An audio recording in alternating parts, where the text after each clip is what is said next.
porque a depressão atinge mais de 11 milhões de pessoas no Brasil. No Brasil, a depressão atinge quase 6% da população, ou seja, mais de 11 milhões de brasileiros convivem com o fantasma dessa doença. E segundo dados da Organização Mundial da Saúde, o Brasil é o país com maior prevalência de depressão da América Latina e o segundo maior nas Américas, ficando atrás apenas dos Estados Unidos. E o que preocupa os especialistas é que a depressão tem atingido cada vez mais os jovens. Começa com uma notícia aí bem preocupante, um alerta. O consumo de álcool e drogas se mantém como uma das maiores ameaças à saúde e à vida entre jovens brasileiros. Uma pesquisa do IBGE revelou o aumento do acesso precoce a bebidas alcoólicas e a drogas ilícitas entre adolescentes. O Paraná aparece como o quarto estado brasileiro com o maior consumo. Sem trabalho, sem dinheiro, sem esperança. A vida em Roraima é bem diferente do que as venezuelanas esperavam. Para conseguir dinheiro para alimentar os filhos, muitas vendem a única coisa que ainda resta, o próprio corpo. A pandemia aumentou o tráfico, o consumo e a apreensão de drogas no Brasil. Nos últimos 5 meses, a polícia apreendeu mais de 100 toneladas de drogas nas fronteiras, total 10 vezes maior do que no mesmo período do ano passado. O isolamento social de 3 meses por causa da Covid-19 trouxe um outro efeito colateral para os casais. É verdade, Carol. Os números mostram que com marido e mulher dentro de casa o dia inteiro, aumentou a quantidade de divórcios no país. Seja muito bem-vindo, você que está chegando para assistir mais este vídeo. Eu sou o Lucas e você está no canal Jesus Palavra da Vida e para mim é uma honra ter você uma vez mais por aqui. Assim como nós vimos na introdução deste vídeo, este vídeo está intitulado Estamos em Guerra e juntos hoje, através do Espírito Santo de Deus, mediado por Ele, ministrado pelo Espírito Santo de Deus, nós estaremos entendendo ponto a ponto qual o cenário que esta guerra está inserida, aonde que esta guerra ela nos atinge e quais são os papéis que nós precisamos desenvolver mediante a esta batalha, a qual o olho físico, o mundo físico não consegue contemplar. É uma batalha espiritual, conforme assim nos diz a palavra de Deus. Nossa luta não é contra a carne, não é contra o sangue, nem contra o sangue e nem contra a carne. A tradução NTLH diz que a nossa luta não é contra seres humanos, mas é contra principados, potestades, o reino espiritual das trevas. Esta é a nossa batalha. Então, juntos, à luz da Bíblia, nós estaremos ponto a ponto entendendo qual é o nosso papel que precisamos desenvolver mediante a esta batalha. Fique comigo até o final deste vídeo. Não se esqueça de se inscrever, de estar curtindo, comentando, compartilhando. E assim a palavra de Deus vai sendo propagada. Que Deus em Cristo te abençoe de uma forma especial. Quando nós falamos sobre batalha espiritual, guerra espiritual, seria muito egoísmo da nossa parte se nós trouxéssemos somente para a nossa vida, somente para quando eu sou afligido, somente quando eu passo por algumas tribulações, onde há uma guerra constante dentro de mim. Aquilo que a minha carne almeja é diferente daquilo que o Espírito Santo que habita em mim almeja. Então esta cobiça, como Paulo assim diz, a carne cobiça contra o Espírito e o Espírito está ali militando para que a carne não seja alimentada. Então, como disse, volto a dizer, seria muito egoísmo da nossa parte se trouxéssemos somente como parâmetro as nossas vidas.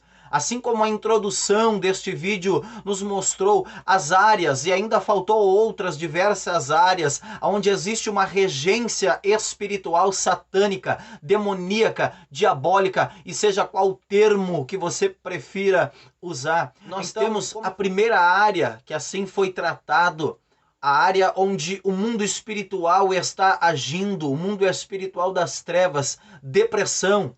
E através da depressão ela vem o suicídio. E conforme você viu, a estatística do IBGE está dizendo que o índice está completamente, a taxa está altíssima entre jovens, e eu vou além, adolescentes de 11 anos, tirando a sua própria vida. Eu vou além, crianças de 7, de 5 anos estão enclausuradas dentro dos quartos escuros, depressivos, estão precisando de um tratamento com medicamento de homens por causa da depressão. E como falei, a depressão ela causa o suicídio. Ali, outro ponto que o mundo espiritual está regendo e está operando, ao acesso às drogas, à criminalidade. Eu quero que você entenda que quando nós falamos de tráfico de drogas, existem dois aspectos. Existe o aspecto físico e o aspecto espiritual. O aspecto físico é que escraviza a pessoa no vício. O vício é físico, mas tem uma legalidade espiritual. Quando a pessoa libera esta porta, ela dá legalidade para que espíritos malignos acorrentem esta pessoa no vício. Então, assim, quando abre esta legalidade, prisões também são assim geradas e pessoas estão sendo escravizadas na cocaína, no crack, na maconha, seja qual for o tipo de droga, no cigarro, na bebida, seja qual for o tipo de dependência química, as pessoas estão assim acorrentadas. Isso é causado pela regência do mundo espiritual. Nós estamos vivendo também o tempo da prostituição, um espírito de prostituição, que escravizam pessoas nas esquinas, vendendo o seu corpo, vendendo aquilo que Deus tem mais precioso, porque a palavra de Deus diz que o nosso corpo é templo do Espírito Santo de Deus. Então, assim, o inimigo escraviza pessoas na prostituição. Então, também nós temos o outro aspecto, o divórcio. O divórcio tem aumentado os números, olha, um absurdo, porque também existem regências espirituais. Lucas, mas tu está dizendo que tudo é espiritual. Meus irmãos, nós vivemos um mundo físico, o mundo dos homens, que é o nosso. Este mundo físico, ele sofre interferência do mundo espiritual. Assim como nós temos Deus pelejando pelas nossas vidas, existe o inimigo das nossas almas correndo ao derredor, procurando quem possa tragar. Então, quando assim o inimigo encontra brechas, quando ele encontra espaços, ali está uma possibilidade de o mundo espiritual das trevas operar sobre este indivíduo, sobre este homem, sobre esta mulher. Então, nós precisamos deste cuidado sobre legalidades, estas batalhas espirituais, esta guerra espiritual, ela acontece por causa das legalidades que assim nós damos, brechas a quais nós abrimos, e o inimigo assim, ele tem essa permissão da nossa parte para poder operar. Mas existem batalhas que são travadas, aflições da nossa alma. Quando nós estamos diante da presença de Deus, existem aflições. Paulo assim também disse, os dias são maus, nós estamos vivendo o tempo de agonia, tempo de aflição, tempo de tribulação, as coisas estão cada vez mais acirradas. Quem quer compromisso com Deus está passando por uma guerra espiritual também, porque as coisas estão numa facilidade para pecar que só quem quer pagar preço entende a facilidade que é as coisas para pecar e a luta que nós temos que travar todos os dias para dizer, ei carne, eu não te alimento mais, não vivo conforme a carne, o desejo da carne, mas eu vivo em conformidade ao Espírito Santo que me conduz a toda boa obra. Então nós sabemos que existem também esta batalha, como eu falei, não somos egoístas de trazer só para o nosso lado as batalhas que nós sofremos, mas assim as batalhas que são travadas no decorrer em toda a humanidade, em todos os setores. E assim nós precisamos estar firmados, porque quem está escravizado no tráfico precisa de uma palavra, quem está na prostituição precisa de uma palavra, quem está com depressão precisa de uma palavra, e cabe a nós, os que estamos na brecha, os que estamos com esta armadura de Deus, ir lá no meio da guerra e socorrer estes irmãos que estão assim nesta situação. Cabe a nós, este é o nosso papel. Eu vejo muitas pessoas dizendo, Senhor, faz a tua obra, Senhor, traz o desviado, e até muitas vezes eu orei, mas assim Deus despertou o entendimento. Senhor, faz a tua obra. Senhor, traz os desviados. Senhor, convence, ei amado, ei amada. Deus assim já nos escolheu como ministros do seu evangelho, para que nós venhamos propagar as boas novas. Então Deus não vai fazer aquilo que nós precisamos fazer, aquilo que nós devemos fazer. O trabalho de evangelismo é nosso. Então nós precisamos romper esta barreira de ir lá, sair aqui da zona de conforto, ir lá para o meio da guerra, socorrer quem está ferido, quem está prostrado, quem está até morto espiritualmente, mas através da luz do evangelho torna a viver. Jesus ressuscita os que estão mortos espiritualmente e assim os traz para a vida. E nós, assim como Judas escreveu, assim nós temos este poder de arrebatar a muitos do fogo do inferno, trazendo a luz do evangelho. Quando nós falamos sobre guerra espiritual, aqui nós temos Efésios capítulo 6, a partir do versículo 11.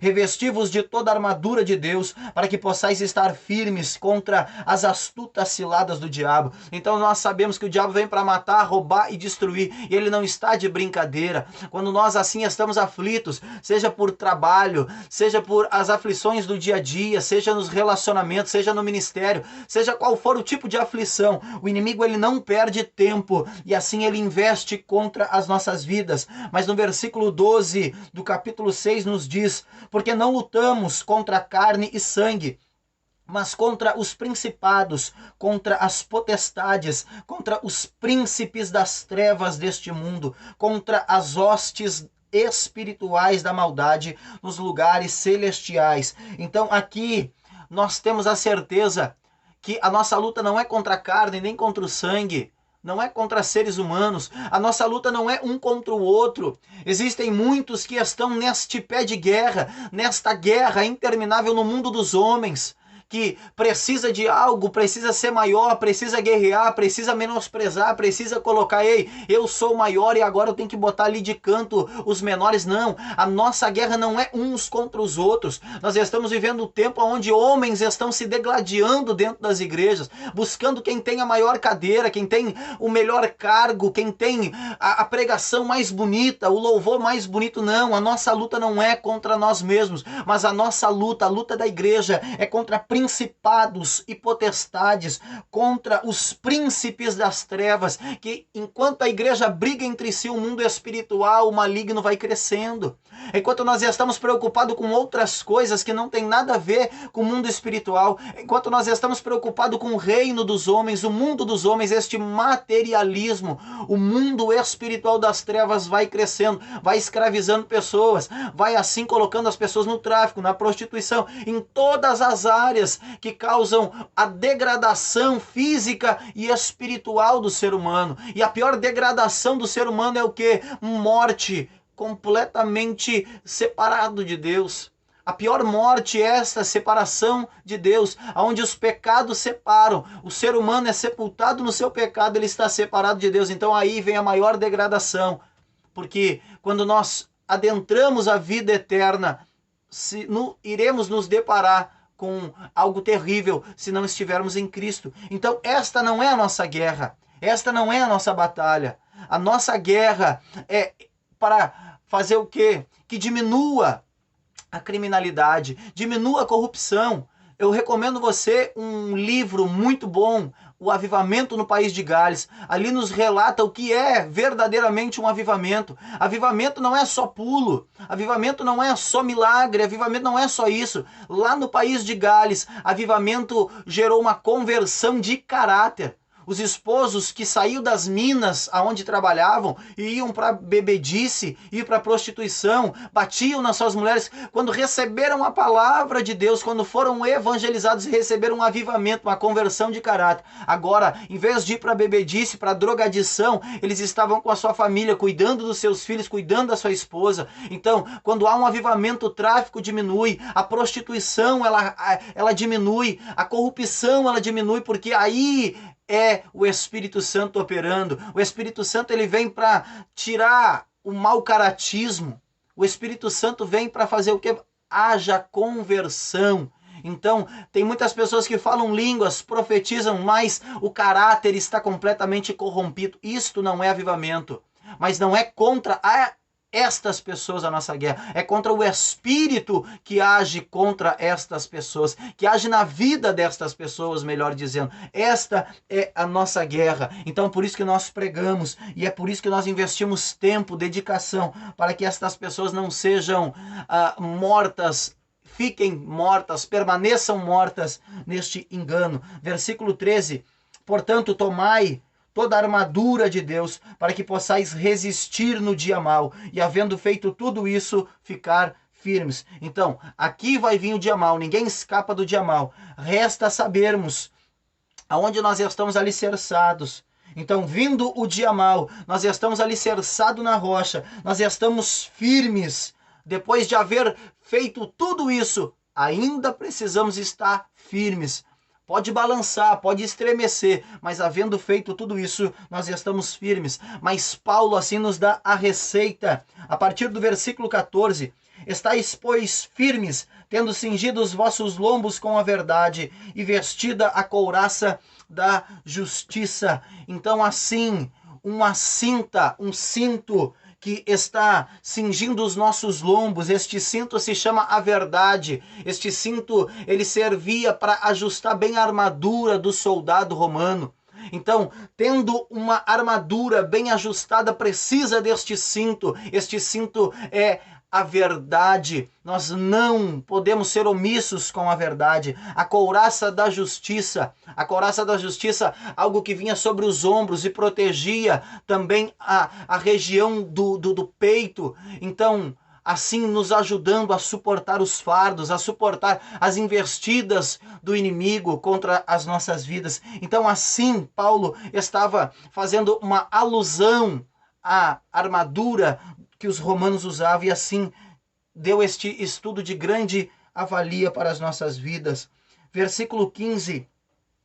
E calçando os vossos pés na preparação do evangelho da paz. Aqui nós precisamos estar calçados no evangelho, não abrindo mão das verdades do evangelho, não abrindo mão, mas está todo mundo fazendo. Não, nós não somos todo mundo. Este é os calçados que nós precisamos colocar nos nossos pés, a preparação do evangelho. Precisamos também aqui no versículo 16, tomando sobretudo o escudo da fé, com o qual podereis apagar todos os dardos inflamados do inimigo. O escudo da fé, ele tem este poder. E assim diz a história, que o escudo do soldado romano, ele era molhado, ele tinha essa característica de ser molhado. E quando alguém lançava uma flecha, esta flecha ardente em fogo, você já viu aqueles filmes de guerra, quando eles colocavam um fogo na ponta da lança, assim ela atingia o escudo romano e era apagada, porque assim estava umedecido. Então Paulo, ele usou esta referência, que nós possamos apagar os dardos inflamados do maligno com o escudo da fé. E este escudo, ele é genuíno, porque nós temos este poder de usar 360 graus, independente de onde ele vem. Se nós estamos com o escudo da fé, nós temos este poder concedido por Deus, esta armadura espiritual, esta armadura celestial, para apagar os dardos inflamados. Nós temos aqui também o capacete da salvação. E tomai o capacete da salvação, a espada do Espírito, que é a palavra. Então, nós temos o capacete da salvação para blindar a nossa mente. Porque a salvação, ela não vem do coração. O coração, ele é emotivo. A salvação, ela vem por racionalidade. Nós entendemos o projeto salvífico. Nós entendemos o projeto de salvação, mas não é com o coração. Tanto é que tem pessoas que no culto de ceia choram, lembrando do sacrifício de Cristo. Elas têm uma emoção, mas nunca se convertem verdadeiramente. Continuam fazendo as mesmas coisas, continuam nos mesmos delitos. Então, quando nós temos a racionalidade, então aqui vem o capacete da salvação, para blindar a nossa mente, para não pensarmos as outras coisas, mas focarmos na salvação que vem pela razão e não pela emoção. Tá certo, meus irmãos? Se eu estiver errado, me corrija aí. Mas eu penso assim, eu creio assim. A salvação, ela vem pela cabeça, ela vem por aqui e não por aqui. Existem pessoas que juraram amor a Deus e quando acabou a emoção, acabou a conversão. Então não funciona. Então, por isso, nós precisamos estar com o capacete da salvação. Precisamos estar também com a espada do Espírito nas nossas mãos, que é a palavra de Deus, manejando bem esta palavra, cortando todas as heresias, cortando tudo aquilo que eles estão ensinando errado, pregando a verdade, não sendo omisso. Deus escolheu as nossas vidas, Deus escolheu a tua vida, você que me escuta, não para ser igual aos outros, mas Deus escolheu você para ser alguém diferente, para ser um referencial em uma nação corrompida. Deus escolheu você para ser a diferença em uma geração profana. Deus escolheu você antes do ventre para ser alguém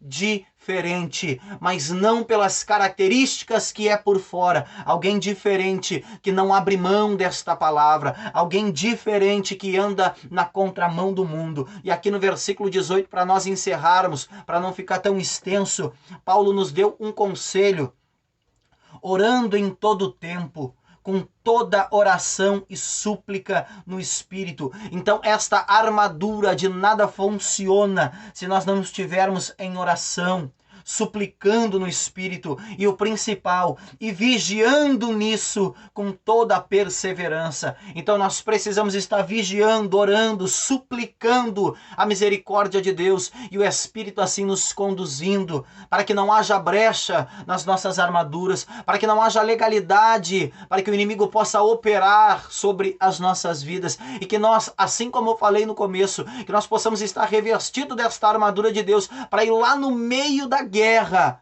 socorrer alguém que está precisando. E havendo feito tudo isso, havendo feito este socorro, havendo feito este socorro lá, nós possamos estar firmes. Porque quando nós saímos da zona de conforto e vamos ao meio da guerra para socorrer alguém, nós já estamos sujeitos a sermos abatidos no meio da guerra e assim ficarmos lá. Mas nós temos o espírito de coragem que Deus nos deu. Nós nos revestimos desta armadura e vamos lá estender a mão, socorrer o necessitado, quem está precisando. Aqui Paulo diz mais, na oração e súplica no Espírito, vigiando nisso com toda a perseverança e súplica por todos os santos. Aqui está também a intercessão. Eu intercedo por você, você intercede por mim. A igreja ora pelo missionário, o missionário ora pela igreja, o pastor ora pela igreja, a igreja ora pelo pastor, e assim nós estamos num vínculo espiritual, interligados e ligados pelo Espírito Santo através da oração. Então que nesta hora, independente da hora que você estiver assistindo este vídeo, você possa ter esta concepção, esta certeza que precisamos nos revestirmos desta armadura para podermos produzir algo para o reino. Tá cheio de gente esperando uma posição tua. Tá cheio de gente esperando uma atitude minha. Tá cheio de gente esperando você romper a barreira da comodidade, do conformismo, e lá na zona de guerra, lá onde está acontecendo a peleja, assim como Davi foi alimentar os seus irmãos, levar queijo para os seus irmãos, no meio da batalha, e lá assim Davi batalhou contra o gigante, e Deus concedeu a vitória. Que nós possamos sair da zona de conforto e ir para o meio da batalha, que Deus nos dará graça e nos dará vitória, e assim nós estaremos lutando não uns contra os outros, mas nós estaremos desmanchando as obras do inimigo das nossas almas, que foi para isso que Jesus nos comprou lá no Calvário. Foi para isso que Jesus nos deu poder e autoridade, para nós desmancharmos, desfazermos, aniquilarmos o poder das trevas. Então nós ficamos por aqui. Que Deus em Cristo te abençoe e você possa refletir nestas palavras. E tome hoje a armadura de Deus para a sua vida. Não deixe as tribulações desta vida ofuscarem a glória vindoura que está preparado para mim e para ti. Não deixe os problemas com escola, emprego, problemas familiares, problemas, traumas psicológicos, guerras infinitas que são travados, seja na família, seja individual, seja coletivo. Não deixa que nada roube a eternidade que está gravada nos teus olhos. O desejo que você tem de ser arrebatado e estar com Ele naquele grande dia, onde não haverá mais lágrimas, onde não haverá mais pranto, não haverá mais necessidade alguma, porque ali nós estaremos com Cristo. Uma vez mais, que Deus te abençoe e até a próxima.